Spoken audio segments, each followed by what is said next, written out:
So here we are at the beginning of a Congress, and we have been pressing with my good colleague and friend from Oregon, pressing for rules reform through the Constitution, relying on the Constitution. In Article 1, Section 5 of the Constitution, it gives us the power and the authority, a majority of us at the beginning of an organizing session, to determine what rules we function under the next 2 years. And that's the exercise that we have been in. And Senator Merkley, one of the things I want to say to you that I think both of us realize is that we know that if we hadn't utilized our rights under the Constitution, if we hadn't pushed this very hard and said, we are trying to round up 51 senators that will stand up with us and say, we want change in this institution. We want to get back to being the greatest deliberative body. We want to consider all the important bills in a timely way, budget bills, appropriations bills.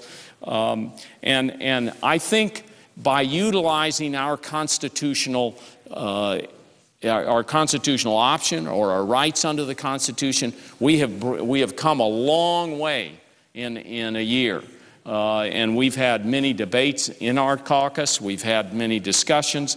But the one point I want to make, we're not exactly where I think you and I think we should be at this particular point in time. Because while these reforms, and let me say that these reforms, I think, are steps forward and in some ways significant. The fact that we're getting rid of secret holds, if we have that vote today and get 60 votes, that's a good thing. The nominations, letting the president get his team in place, that's a good thing. Reading of amendments, my cousin Mark Udall from Colorado is involved with that. The motion to proceed, the gentleman's agreement on the motion to proceed and in filling the tree.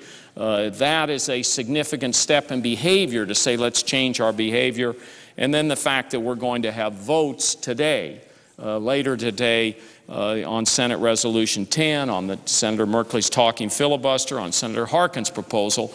These are significant votes to be taken and significant steps forward. But I have to tell you that and that's what I wanted to focus and for you and I to talk about, Senator Merkley. I strongly disagree with one thing that was announced here, with the idea that the two leaders are taking off the table us utilizing our constitutional rights. I mean, that was what was announced, and I think we both heard it the same way. Leader McConnell and Leader Reid, they both said that they are not going to rely on a majority vote for rules in the future, no matter who's in power and what's happening. Well, the beauty of the Constitution, and I think we all realize this, spending some time with it, is that that's a good agreement for them. It doesn't apply to 98 other senators. Each senator under the Constitution has his or her right to rely on those constitutional rights. And so I would urge, like has been done every time in the past when we've had a movement for change on rules, that it be bipartisan, and that we're seeking 51 senators that will join with us. Because if 51 senators join at the beginning of a Congress and say, we want rules reform, we want this place to function better, we want to do the people's works better, we want to take up some of those House bills, the 400 bills that died, we want to do appropriations bills in a timely way.